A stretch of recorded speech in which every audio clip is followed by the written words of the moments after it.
Welcome to Relational Effectiveness. My name is Lynn Hoerauf. I'm sitting in for my wife, Lynn, and we're talking about finding your authentic motivation. I want to thank the Strategic Advisor Board for hosting these videos before I get started, but what we're going to do is continue on with the topic that we're looking at.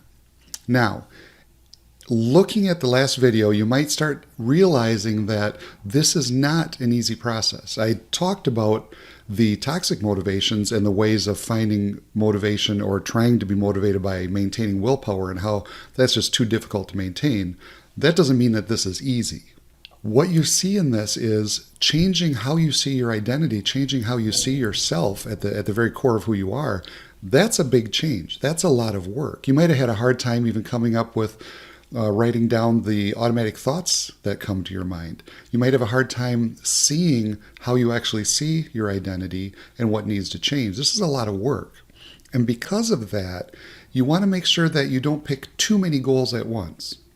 Early on in this process, I had you write down some goals and things and think about some of those things. You might have 3 or 4 big things that you want to change. You might want to become a better parent. You might want to go back to school and earn a degree. You might want to lose 40 pounds. If you try to do all of those at once, there's no way you can maintain that.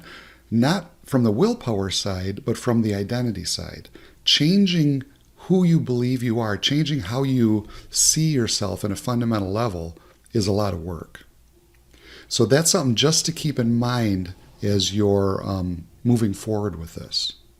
So with that in mind, let's move forward, and we're going to pick something that you can work on. There's a couple of different ways that you can get an idea of your authentic motivation.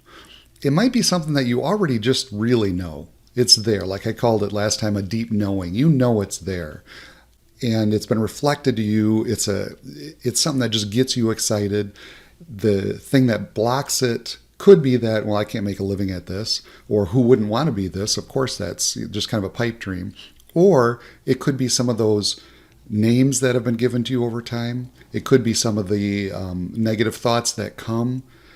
That might be blocking it. But you may be at a point where you just really don't know who you are. A lot of us weren't raised with the benefit of someone helping us discover ourselves and who we really are. We fit into molds and into guidelines and into rules and into different patterns of things that we're supposed to be and we're supposed to like.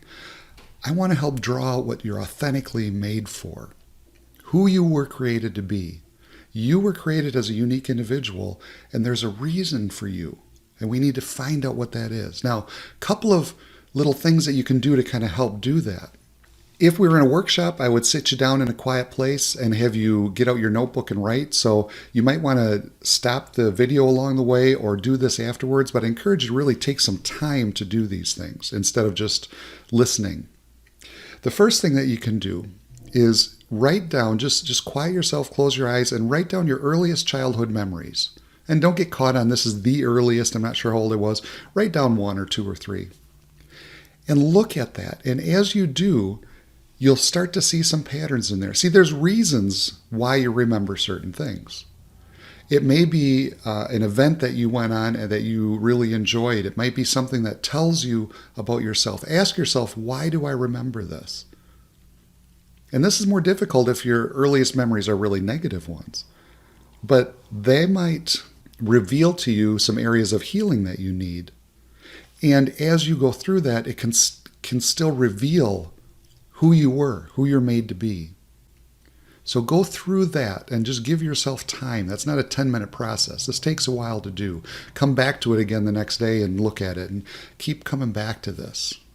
Another thing that you can think of is back when you were in grade school or high school, what was an accomplishment that you had that you felt really proud of? Maybe you wrote a poem and they published it in the school paper, or maybe you did a science project and learned something and it was really fascinating to you.